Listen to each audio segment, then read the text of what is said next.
Hello, my name's Dylan. And I'm Kiyan. And this is Trust Your Doctor, that podcast where we try to read each other's minds. And it works. Yes, this is going to be an entirely telepathic podcast. Oh yeah, that was a good joke. Yeah. Remember when... Oh yeah. Okay, no, this is dumb. But yeah, we watched the Sensorites. My favorite serial so far. I agree. Yeah, it was the best one. It was pretty good. Better even than Marco Polo. Yeah. Better than the Daleks. Better than Marco Polo. And, Let's just start summarizing. Okay. So, yeah, go ahead. Oh, okay, I'll start then. So, the last episode left us with Barbara dramatically saying, maybe we've landed in something that's moving.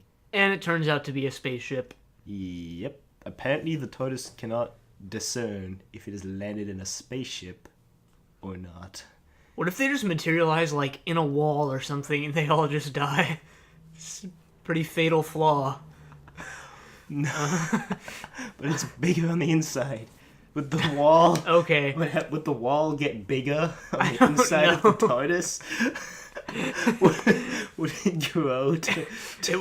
It would open a black hole and some Edge of Destruction stuff would go down and they'd all just disappear. Theoretical science, how does it work? So they're in a they'd spaceship. Get spaghettified. And there's these people they think are dead, but they're actually... Yeah, they're humans. They're from Earth. Their names are Maitland and Carol. Yeah, they think they're dead. They're like operating the spaceship or whatever, but they're like unmoving in their chairs, just unresponsive and... Apparently that's enough for them to discern that they're dead. Yeah. Well, no, they said they had no pulse, and then like... then they were jump-started by... The Sensorites. Yeah. Well, no, apparently they when they woke up they said they were put in a state that's like deep sleep that's similar to death but not actually death. Yeah. And something like that. So they weren't actually dead, and they tell everyone about the Sensorites, which are this alien race which lives on the planet down below, the Sense Sphere. Yeah, was the Sense Sphere a planet, or was it like their man-made thing? I think it was a planet. Yeah, I was pretty sure it was a planet, but I found it pretty weird that they called it the Sense Sphere. It's also really hard to say, because you usually just say Sense Sphere, but it's merge the syllable in the middle. Yeah. Now, you could subscribe to the Dyson sphere theory, I guess. Well, yeah. The theory that you could make a sphere that entirely encapsulates a sun or a star and captures all of its energy. Uh-huh. You could say the Sense Sphere is like that, maybe. They never actually said it was a planet. I bet they just named it that because it sounded cool. The Sense Sphere. And they're the Sensorites, so, you know.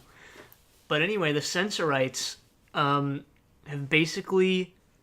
They can telepathically communicate with each other, and they've basically taken control of the ship. Yeah, and they're being sort of semi-hostile to the humans. Like, they're not attacking them or anything, which confuses the Dr. Ian, Barbara, and Susan. But they're still feeding them and keeping them alive. Yeah, they're keeping them alive. They're putting them into like a near-death state, I guess, and just making sure they can't leave the vicinity of their planet or leave their spaceship or anything. Right. So then Maitland and Carol tell... Well, no, first the Doctor, for once, agrees with Ian and Barbara that they should leave. Yeah, they all basically agree that they should just get out now. Which is a first, but turns out the lock to the TARDIS has been stolen. Yeah. The lock that, like... The lock... It like basically prevents them from getting in, too, so... Yeah, but... When you take a lock out of a door, you can open the door now. Why would taking the lock out of the TARDIS permanently seal it? No, didn't they say, like, it wasn't a traditional lock, it was, like, an opening mechanism? Remember the Doctor was like, it's not a lock so much it is a mechanism to open the door. That would explain that, I guess. Basically, what Maitland and Carol, they were sent from Earth to go, I guess, investigate the sense sphere or like journey to other planets or whatever. Space, the final frontier. These are the voyages of Starship. Maitland and Carol. Yeah, of Maitland and Carol. A continuing mission to seek out new life and civilizations and to boldly go where no one has gone before. Copyright. Whoever that's copyrighted by. So... Yeah, so they're there, and John is a third member of the crew who Carol and Maitland tell the adventurers about. Yeah, But, basically, John has suffered from the Sensorites' mind invasion a lot worse than Maitland and Carol, and he's basically gone insane. Right, but they And he's also... John and Carol are, like, engaged, I guess. Yeah, yeah. Yeah. But, so they won't let the Dr. Susan Ian Barber see... We need a better term. our intrepid adventurers. Okay. What I've been I like saying. the four. The four? Yeah. But what happens when we get to the fourth Doctor? The four? Oh, How many companions does he have? Who knows? If he has, like, 3, we can be like, the 3. Anyway, what were we saying? Let's just call them the heroes. The heroes. The main characters. Sounds good. So, heroes, main characters. Intrepid adventurers. I actually like that. Our adventurers. Okay, so Maitland and Carol won't let our adventurers see John, and they don't know why. So Barbara and Susan decide to go get some water because they're out. Yeah. So they go into this place, and for some reason they make a big deal about the fact that the doors you could wave your hand and it opens. I don't even remember that. They made a big deal about that. Well, they made it a point to point it out. Well, a lot of the times, in this serial especially, and I guess they were doing it in the previous serials, they just have some sort of interludes, I guess, where they're just like, it's not pertinent to the plot, but it's just like something, I guess, that makes it more believable. Like if you remember later on in the serial, the shaking hands thing. Right. Or it's like, it doesn't really add to the plot, but it adds to like the world, I guess, where, if you know what I mean. Yeah, making it more... Like, making it easier to suspension of disbelief. Yeah. So I guess maybe that was something along the lines of that. But anyway, they come into contact with John. Who's insane. Yeah, who's basically insane. I really liked the actor who played John. I felt like he did a good job. I don't know why I like him so much, but I really liked... Yeah, he didn't John. He didn't flub his lines like all the other characters in this serial did. No, it wasn't that bad until you get to the 6th episode. Yeah. It was just left and right. Yeah. Yeah, we'll get there. But no, why did you... I mean, John's actor wasn't bad. I mean, I liked him, but why did you find it particularly... I don't know. It's just the first time he was on screen, I was like, hey, he's pretty good. Okay, yeah, he is good at playing like a crazy dude, I guess. I feel like maybe it was because the way he portrayed his character was easier to connect to than any of the other actors we've seen on screen so far. Yeah, I can see that. But basically, once Susan and Barbara come into contact with John, that's when the Sensorites appear on the ship. Yeah. And, well, okay, John, Maitland, and Carol are, like, susceptible to the Sensorites' attacks, but the Doctor and the other 3 aren't. Yeah, because they haven't opened their minds or something like that. Yeah, I think the Doctor tried to explain... Well, the Doctor sort of figured it out and told them to not be afraid and, like, to concentrate on things to try to close their mind to the influence. Yeah. But then, remember when they're with John, Susan comes up with this idea to try invade their thoughts to prevent them from communicating with John. And it works. Susan has, like, telepathic powers. Yeah. They elaborate on that more at the very end of this serial, which we'll get to, but so she and Barbara, or maybe it was just her, I don't really remember, but they actually, like, contact the Sensorites and, like, win their mind powers. So, the Sensorites are on the ship, and our adventurers try to talk with them to negotiate the release of the ship. And that's in the 2nd episode, which... Yeah. I haven't felt like this since the first serial, but they could have condensed that one down, I feel like. Because there was that giant scene where Susan and or Barbara and Ian were running through the ship, and that took up a long while. I didn't feel that way. You didn't? I remember when we were watching it, you were like, I feel like this could have been condensed, or maybe something like that. Okay, I did say that, but I didn't feel like it could have been done any better. Like, if they couldn't have condensed any of the other episodes into this one and made it a 5-episode serial rather than 6. Like, it was a necessary evil that they at least pulled off well enough. I think they could have done the first and second one together. You think? Maybe. Well, what could they have cut out in the first one? Or shortened, rather. I don't think maybe you're right. There'd be any one event. If they were going to shorten it down to 5 episodes, they were going to have to take a little bit out of every episode then. That's true. And then maybe all the episode endings would be wonky and it wouldn't get the right pace. Well, the ending is already a little wonky for another reason, but yeah. Okay. Yeah, this serial probably had the best ending out of any serial. No! Well, best because it was just so ridiculous. Well, the best ending up until that point. Yeah. So anyway, we're at the point they're communicating with the Sensorites. They're talking, trying to negotiate. And Susan, basically, I guess, in her mind it was for the greater good, but it's kind of a bad decision. She decides to sort of sacrifice. Yeah, because she's the only one who can communicate with the Sensorites. Well, right before that, we mustn't forget the part where the Doctor finds out the Sensorites can't see in the dark, because that becomes important later. The Doctor deduces that because their pupils are really dilated, or however you say it. That they're unable to see in the dark. So Susan is all like... She basically bargains with the Sensorites and says that she'll go down to their planet and leave everyone else on the ship. Right. But then everyone else is like, no, that's a bad idea. Especially the Doctor. Yeah. Super protective of his own bloodline. Yeah. And, by this point, I think they would have realized not to make decisions without the other three, because it's gotten them in a lot of trouble so far, but I guess not. Barbara, just becoming a god. Hey guys, didn't tell you, but I'm actually a deity now, so... But no, that plan basically gets scrapped because the Doctor and everyone else is opposed to it. So then the Doctor finds out what John discovered on the planet that opened his mind so much that he went insane. He discovered molybdenum on the planet. Which... molybdenum. That... molybdenum. It's basically this super precious metal that... there was an original expedition team from Earth that went to the Sensphere, and they wanted to use the molybdenum for their own gain and basically exploit the Sensorites. And there was like that backstory where they landed on the planet, and then there was like a mutiny, and 2 of them, and they got on the spaceship and took off, and then the spaceship exploded. And the Sensorites assumed that all of the crew members got on the spaceship to go back to Earth, but as we find out later, they didn't. Yeah, and that's why the Sensorites are so suspicious of the next crew, Maitland, John, and Carol, because they think they're going to do the same thing, which they're not, because they're good people.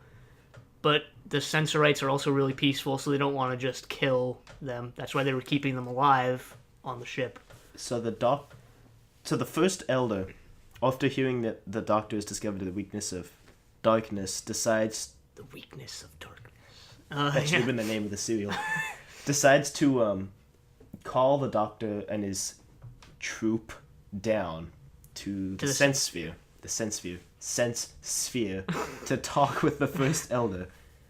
And so there's the first Elder, and then there's the second Elder, who's the advisor to the first Elder. Yeah, Barbara and Maitland are left on the ship, and John, Carol, and the rest of them go down to the Sense Sphere. Right. Because they're still not fully trusting of the Sensorites. The Sensorites still aren't fully trusting of them, so they have this whole deal bargain thing.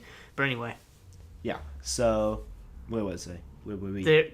Basically, their society is divided up into, like, the elders, the warriors, I guess, and the civilians. Yeah.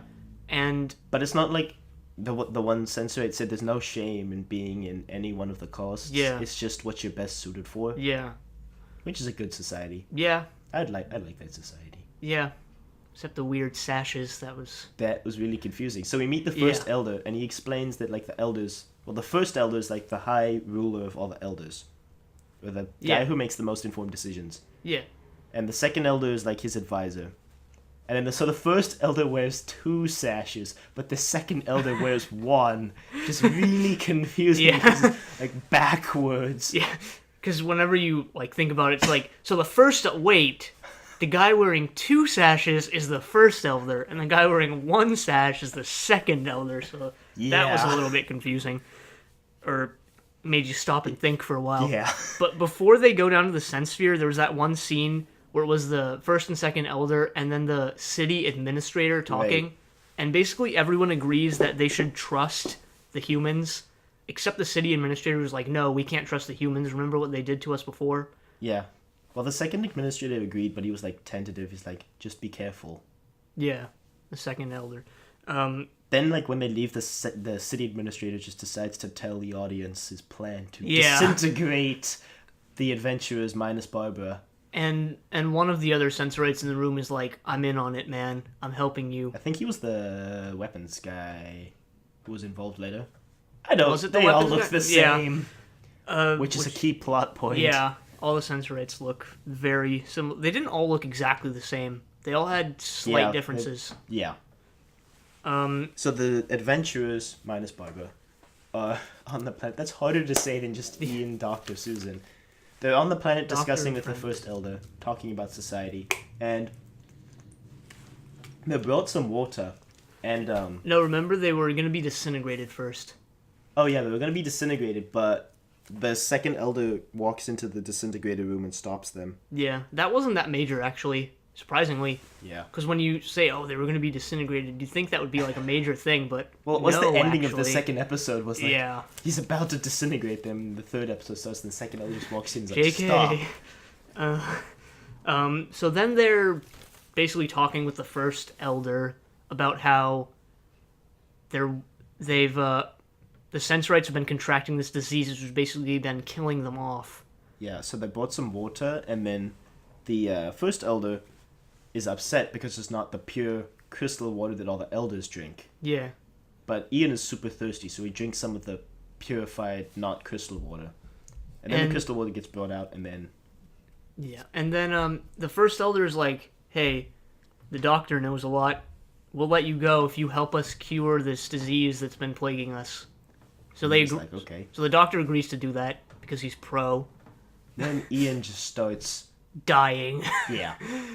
So then they deduce that.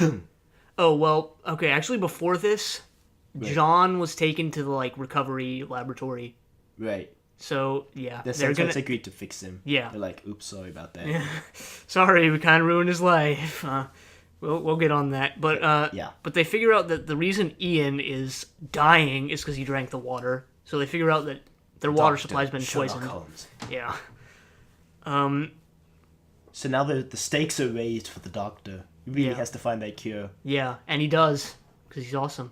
Well, first he tries to negotiate to get into his ship, but the first elder's not that trusting, so he tells him to use the lab on the planet.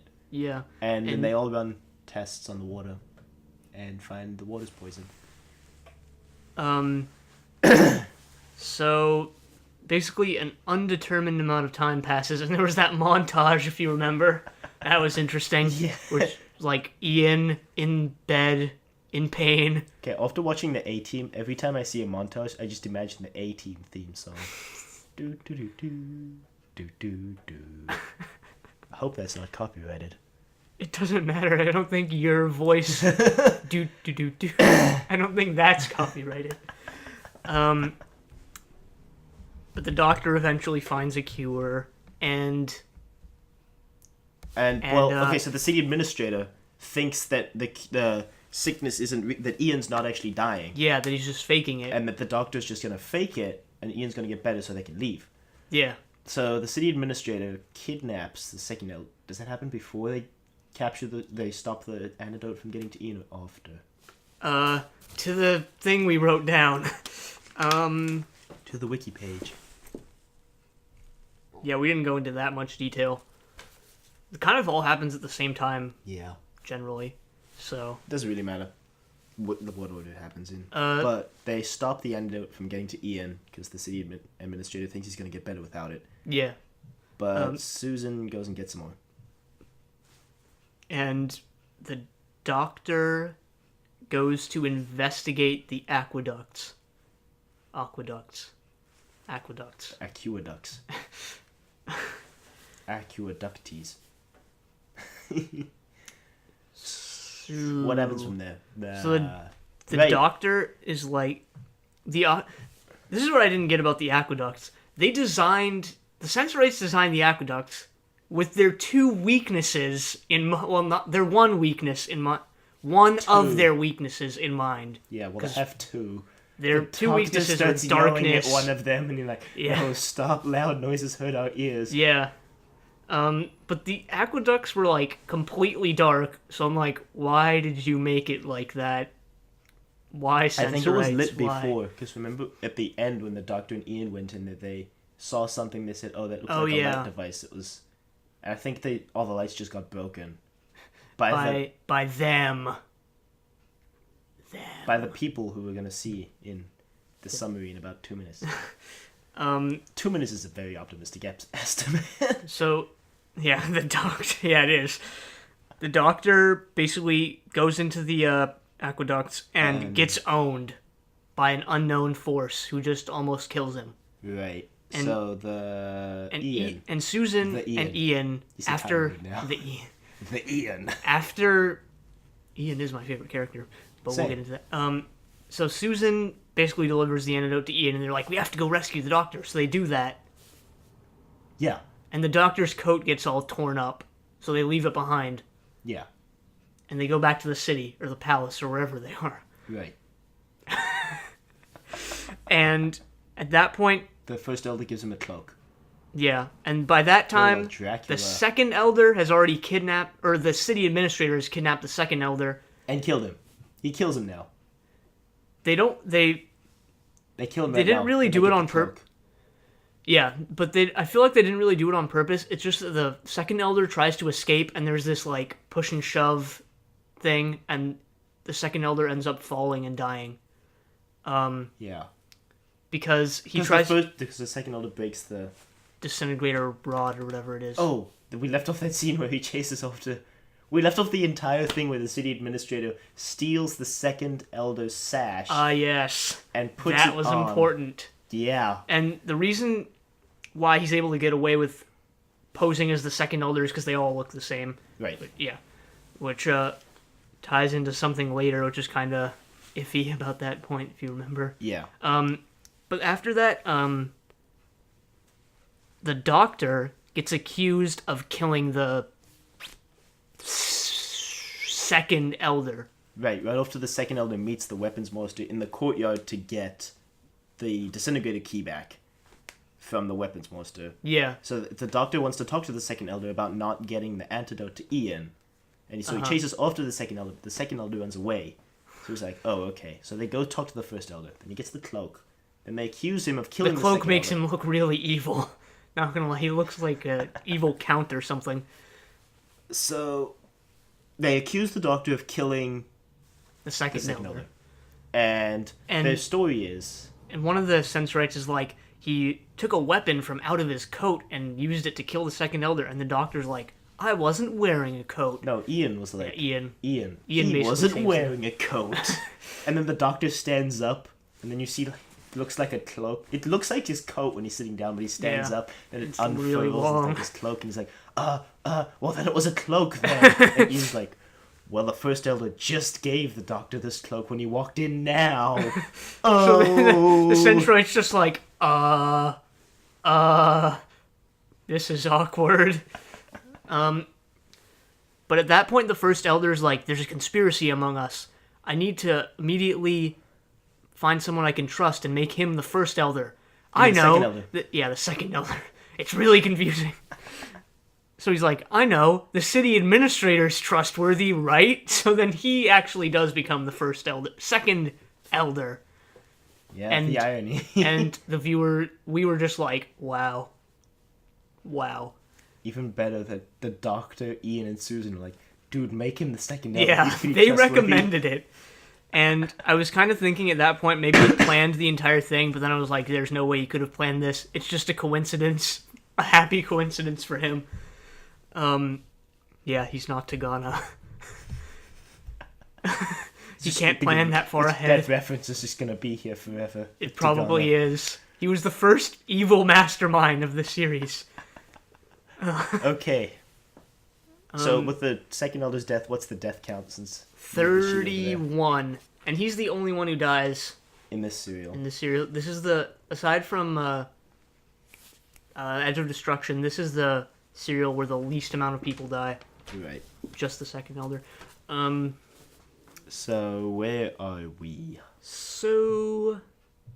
Oh, John's cured. Yeah, now. John gets cured, and he and Carol have like a sort of reunion type of thing. Yay! And then Susan interrogates John about something he was saying when he was insane. John kept on, blabbering about when he was insane about one of the Sensorites being evil or like plotting or whatever. But now he can't remember what it is now that he's cured.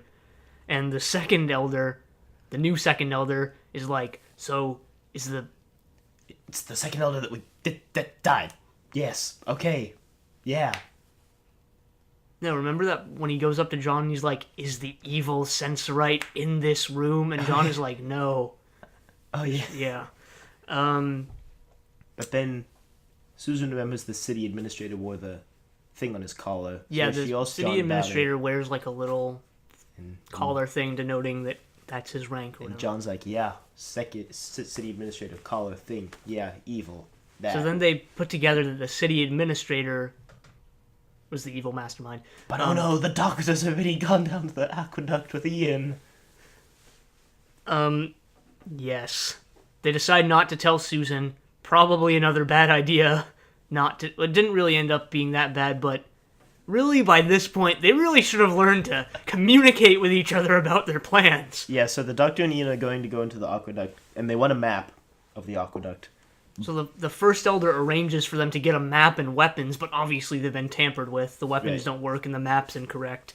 Yeah. And then at the end of the 5th episode, Carol gets kidnapped by the first elder. And during that point, I was actually going to be pretty sad if like Carol ended up dying, because there was that whole like she reunited with John after all that time. They're like, yay. That would have been lame. Yeah. If she had died, that would have that would have sucked. Heartstrings a bit. But yeah, that ends the 5th episode, and in the beginning of the 6th, the Doctor and Ian, pro deduction, realize that their stuff has been tampered with. And at this point, Barbara is back from her vacation. Yeah, spoiler, the actor went on vacation. Now, if this trend continues, I'm suspecting Ian Chesterton to be on vacation for the next serial. Because it went Dr. Susan Barbara. We're just waiting for Ian.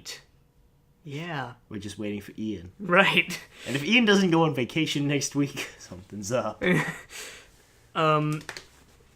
Maybe he breaks off from they split up like they always do, because that's a good idea, right? Or they might just, oust him because of that thing that happens. But anyway, we're not there yet.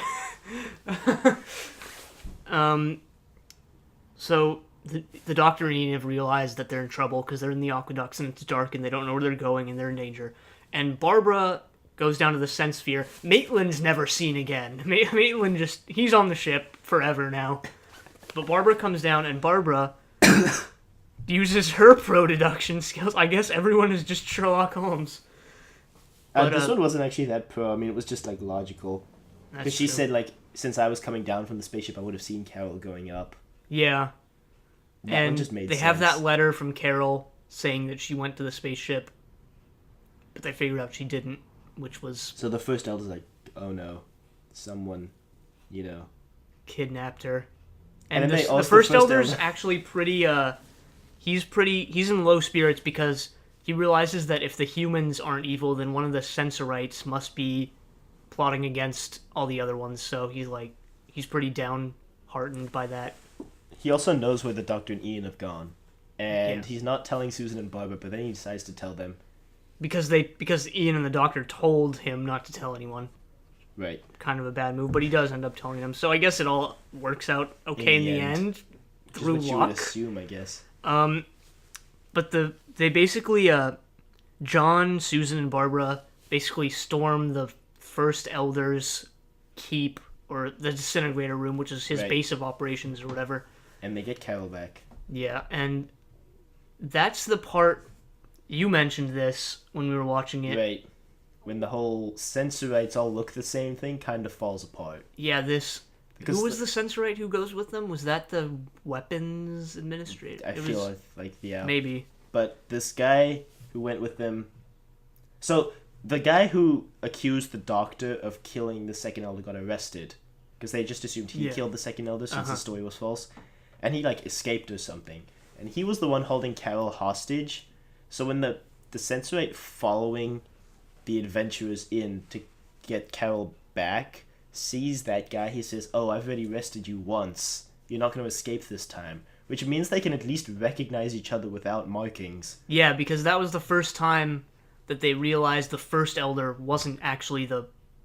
Or, not really, but, they realized that... No, I mean, it actually does make sense, because they knew the city administrator was the new first elder. Second elder. Second elder. Right, no, but when the second elder stole the second elder's... When the city administrator stole the second elder's sash and pretended to be the second elder, why didn't they know that he was the city administrator? Yeah. So that was kind of weird, but I didn't think it ruined it that much. It was a throwaway line that we're looking too much into, I guess. Yeah. So basically the second elder's plot is now failed, but the Doctor and Ian are still in danger because they're in the aqueducts. And they found some people. Yeah, it turns out they find the first expedition crew who was in it for the metal. Right, for the molybdenum. And they've been living in the aqueducts. Aluminium and titanium. They've been living in the aqueducts, and they've all basically gone crazy. Yeah, they've gone insane. They think they're at war with the Sensorites.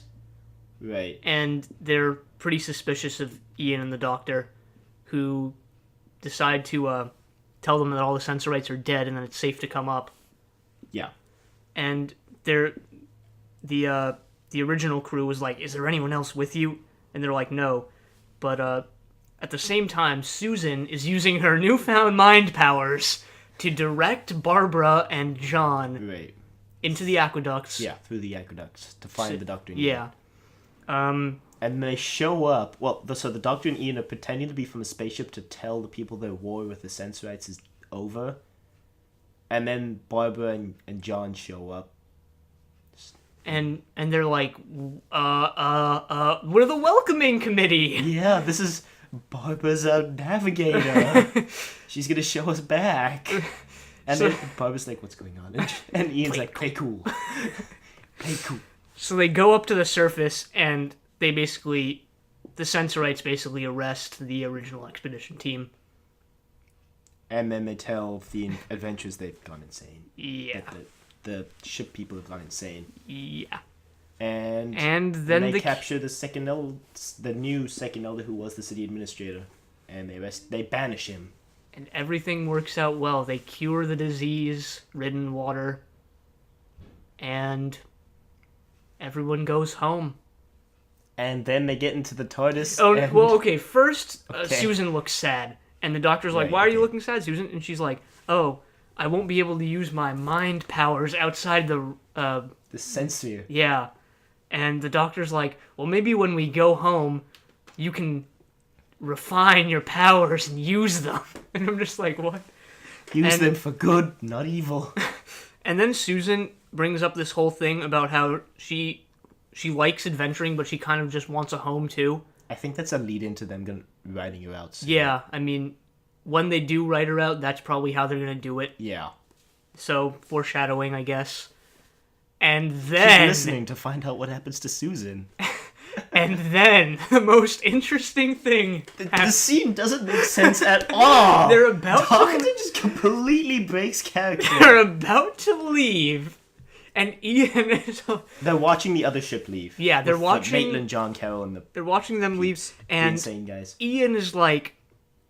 At least they know where they're going. The Doctor just flips blows out. Up. He's just like, "Are you implying that I'm crazy? Well, we're gonna abandon you in the next location we stop at, Ian." And then it just ends. Why? Why is that scene there? It makes no sense. The Doctor just completely breaking character. He's become such a good friend with Ian over the... Yeah.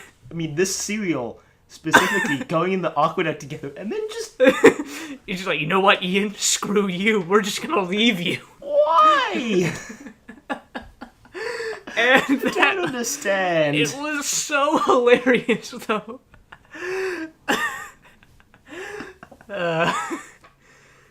And then that was the end. Yep, that's where it ends.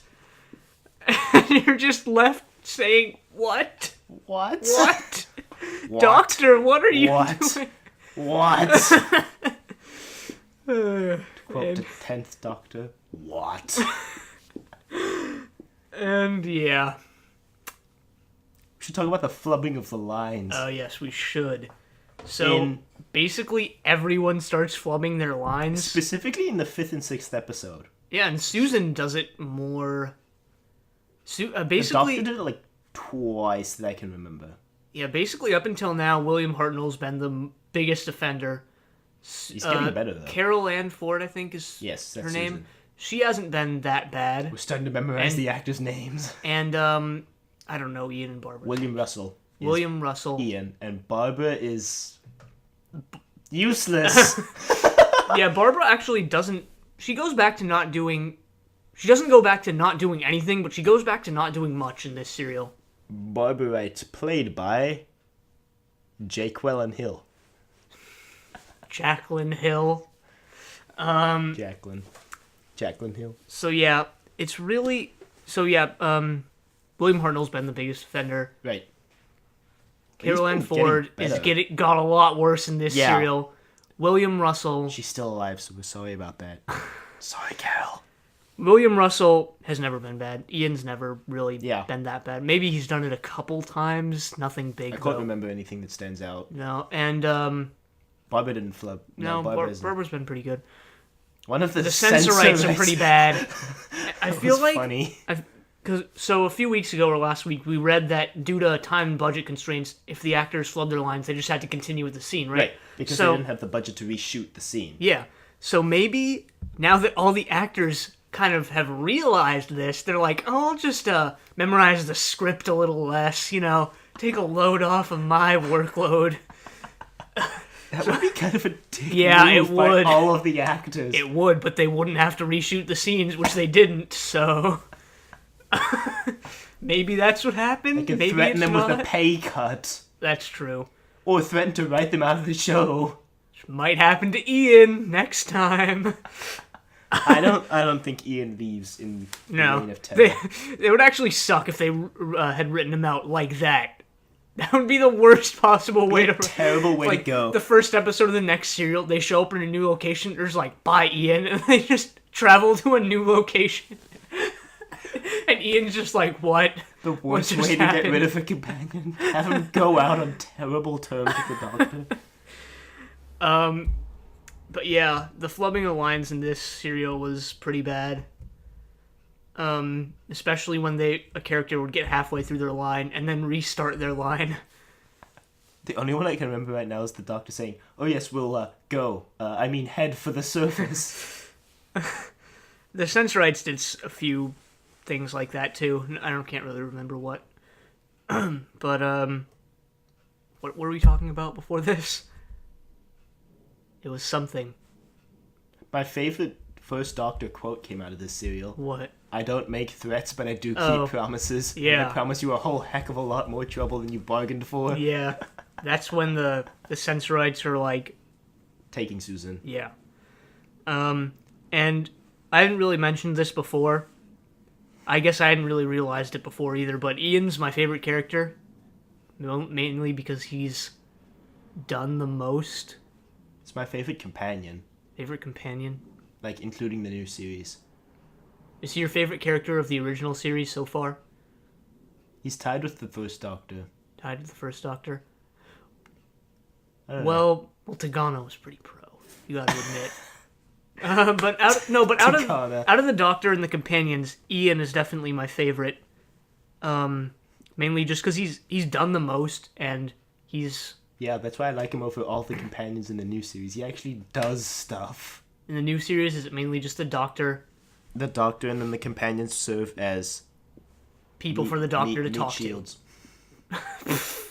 so to speak. I mean, they do stuff, but a lot of the time they're like Barbara, getting the Doctor into trouble. I feel It's like funny, actually. Donna Noble, one of the 10th Doctor's companions, Russell T Davies, the head producer, described Donna as how Barbara Wright would be portrayed today, which I kind of disagree with.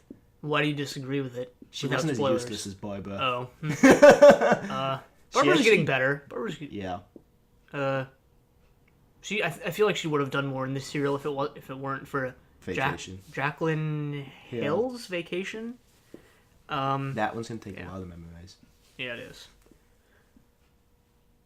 But But yeah, I actually do like Ian more than the Doctor.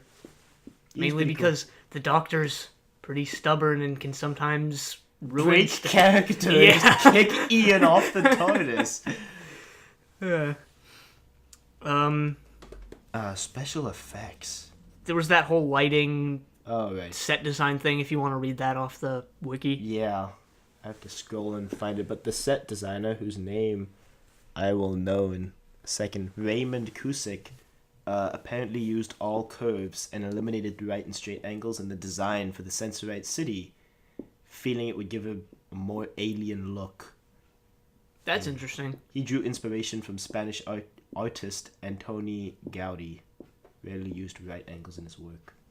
That's cool. And the Sensorites are really the first aliens that don't look human. Well, they were humanoid, and the They were Daleks humanoid. were Okay, human. the Daleks were robots, but Are they? are they? They pulled something out of the Dalek when Ian got in it. They did. But the Sensorites were the first time when you were like, hey, look, that's kind of cool, because they had that whole, costume design thing going Right. on with their weird-looking heads. They, The stethoscope. they looked like a combination. I know this predates any of Star Wars, but they looked like a combination of the two, I guess, semi-background Jedi in Star Wars. Plo Koon, the guy with the breathing mask and the weird face. Sure. Okay, and I forget. I think it's Kiadi Mundi. Yeah, I The know guy that with two one. heads. Yeah, I know that Two one. brains, rather. Yeah, they kind of look like a combination of those two. They did have pretty big heads. Did they have were those beards on their faces? I think kind of so. thought those were beards. I thought they were beards. They all had beards. At first I thought they were just like weird flesh things, but I guess they were beards. I don't know. How do they reproduce? I don't know. But yeah, I thought the Sensorites actually looked pretty cool, and I liked the Sensorites as side characters. I thought they were because they weren't like They didn't make very good villains.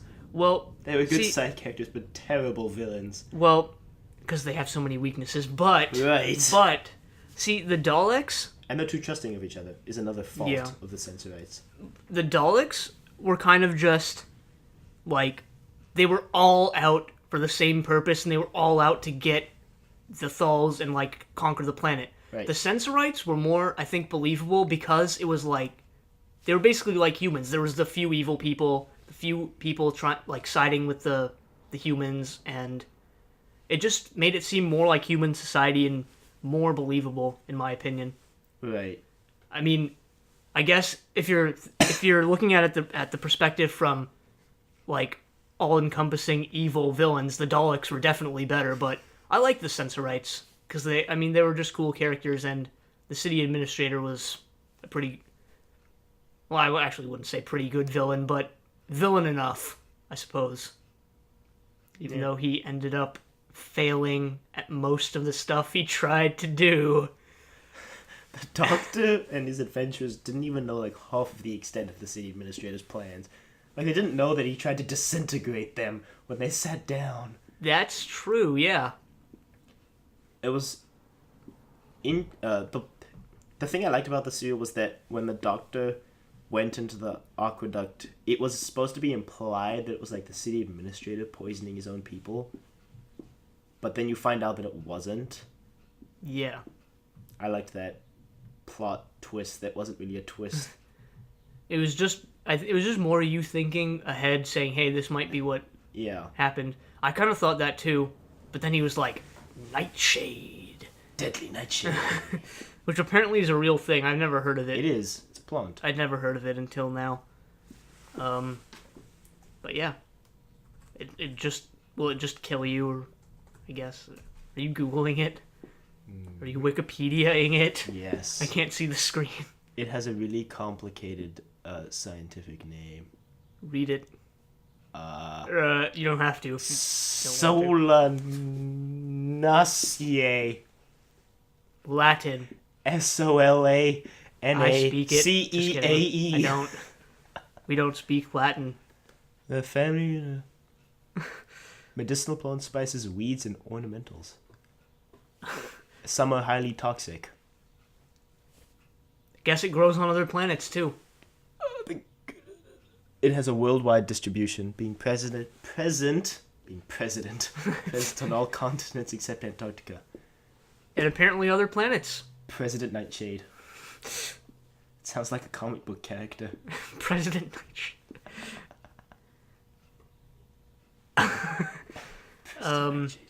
Okay. What else in this serial did you want to talk about? Incidental music. Didn't notice any. I did.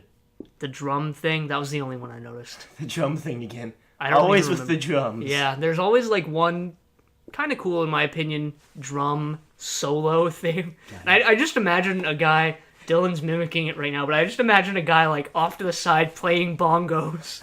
In the studio. Yeah. Like on the set. The set looked nice. It was different from the Dalek City, which was good. Yeah, it didn't look like a rehash. There was a lot of variation. Oh yeah, the one Sensorite who sounded like the High Priest of Sacrifice. Oh yeah. no, it wasn't a Sensorite. It was the captain of the guys under the aqueduct sounded like the High Priest of Sacrifice. He wasn't, it turns out, but he did sound like it. He was insane enough to be him. I guess. The High Priest wasn't that insane though. I mean, he was just overly suspicious, I guess. I mean, he sacrificed people, but that was their culture. He looked pretty insane. He looked insane with that. He looked genuinely insane. He had that red mark. We assume it's red. We mentioned this last week. Oh yeah. Black and white. Do we know? No. Wow. Yeah, exciting serial. Yeah. Probably my favorite so far. Yeah, I don't think the next one is gonna live up to this one. Yeah. The next week we're watching The Reign of Terror, which I guess it's about the Reign of Terror in France. Not at the end yet. We're not at the end yet? We're not at the end of the episode yet. Well, we kind of brought this up, so I'm just gonna go ahead with it. But okay. And we're basically done with what we have to say. Pretty much. We got another email this week. Okay, we'll talk about that first. Another email from... Let's open up the email. Billy, I'm about to murder your last name, and I'm so sorry. Bustamante? Let me read it. Bustamante. Bustamante. Yes, Billy. Billy. We're just going to call you Billy. Billy, your question was... My question is one that puzzles me always. Why is the TARDIS a police call box, and why does it not seem odd to the locals when it appears in a past timeline when police boxes don't exist yet? Do all Time Lords travel in a police call box, or can they take on any form they want? Keep the show rockin'. William B. Like a rapper name. Willie B. But to answer your question, I think they brought this up. When was it? The first serial? First serial. It was like the second episode, I want to say. Yeah, the reason why the TARDIS appeared as a call box was because they were in the junkyard. Right, so it was disguising itself to hide in the junkyard. Yeah, because it basically transforms to fit whatever time or place it's in. Goes to. Yeah, it's supposed to, but as per usual with the TARDIS, it breaks. Right. So Susan mentions this, I think the second episode, when they go to the caveman time, and she says, why didn't the TARDIS change? It usually changes. And then she mentions it's been like a cave before, or Yeah, or a house. rock or something. Or a I don't rock. remember what it was, but So yeah, it's broken. its camouflage mechanism is Is shot. broken. Shoddy workmanship. Um. Why does it not seem odd to the locals? Well, basically, No one's really pointed out that it's a call box, but they all know that it's a blue box of some sort. sometimes the characters or like the side characters from any particular serial don't even see the TARDIS. Right. Like the cavemen. they saw it, but they were but they were just more didn't care. concerned with like the Fire. fact that the Doctor was lighting fire. So Right. the Daleks never saw it. The Thals they explained Thals it. saw it, but they didn't care. I mean the Thals were pretty advanced, so they Yeah. kind of just accepted it as a time-space machine. Right. Marco Polo just thought it was a caravan because it was made of wood and it was painted blue. Yeah, and I think they were the only ones who saw it. The rest, anyone else that, like, the Aztecs didn't see it. They saw it in this serial, but they didn't. They just were like, oh, okay. Yeah, because they were in the 28th century in this serial, so they're just like, okay. They just accepted it. Yeah. We should mention that this is the first serial that distinctly mentions that it takes place in the future. Yeah. So, I think just nobody recognizes it, and so far when they have recognized it, they just assume it's just a blue box of some sort. And third part of the question The third question was, do all Time Lords travel in a police call box, or can they take on any form they want? They all usually travel in a TARDIS with working camouflage mechanisms. Doctor! So they can appear as anything they want. I think I was skimming through some odd pages on the wiki the other day. I think we'll see other Time Lords over the reign of the original series. We might see other Time Lords TARDISes later. You know, I think it would actually have been really interesting if they actually had the TARDIS transform. I mean, it wouldn't have been as iconic, and it wouldn't have been, you know, the image of Doctor Who. Right. But it would be pretty interesting to see what it turns into in different places. Well, I think it just comes down to budget constraints. I just don't think they had the budget. I mean, they don't have the budget for reshoots even, so Yeah, having to construct like an entire different TARDIS prop every week that's true. would kill the budget. Yeah. So they built a police call box for the first episode and just kept it that way forever. And it never changes. Actually, in a recent episode, someone mentioned that they could fix it, but then they didn't. But yeah, that brings us to the end of this episode, probably. So yeah, we're watching The Reign of Terror Reign of next Terror. week. Oh yeah, guys, email us like Billy did. I'm not gonna try Yeah, to say his last name be anymore. cool like Billy and email us. Yeah, be cool. Put a cool subject like he did. His subject was "You guys rock." 'Cause we Yeah. do. Thanks, Billy. Thanks, man. We Next would send you week- gifts, but we don't have money. Next week we are watching a.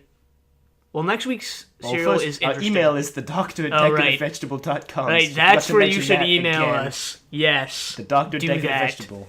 Questions, concerns, rants, love letters. Love letters would be kind of weird. It would be. You've never seen our face before. Yeah, Unless you have. that would also be a little bit weird. Okay. Awkward note aside, next week's serial is kind of different because there are two or three episodes with two different versions. One is the reconstruction type like episodes. we did for Marco Polo. Yeah, Like and we watched for Marco Polo. The other were Animated. like they were reanimated, I guess, by a. BBC. Oh, they were animated by BBC. BBC. Yeah, 4 or 5 years ago, they've set aside part of the BBC budget to go towards reanimating 2 episodes every year. Yeah, and I think we decided we're going to watch the animations because we'd already watched reconstructions. From Marco Polo. So yeah, we're going to see how that works out. The animation style looks a little bit weird, but Interesting to say the least. Yeah. But we'll talk more about that next week, obviously. Yeah. When we've seen the episodes. yeah, that's what we're going to be doing. So that wraps us up. We need to come up with like a consistent ending We have a consistent opening. We do. We need a We do consistent need to ending. come up with that. Homework for this week, I guess.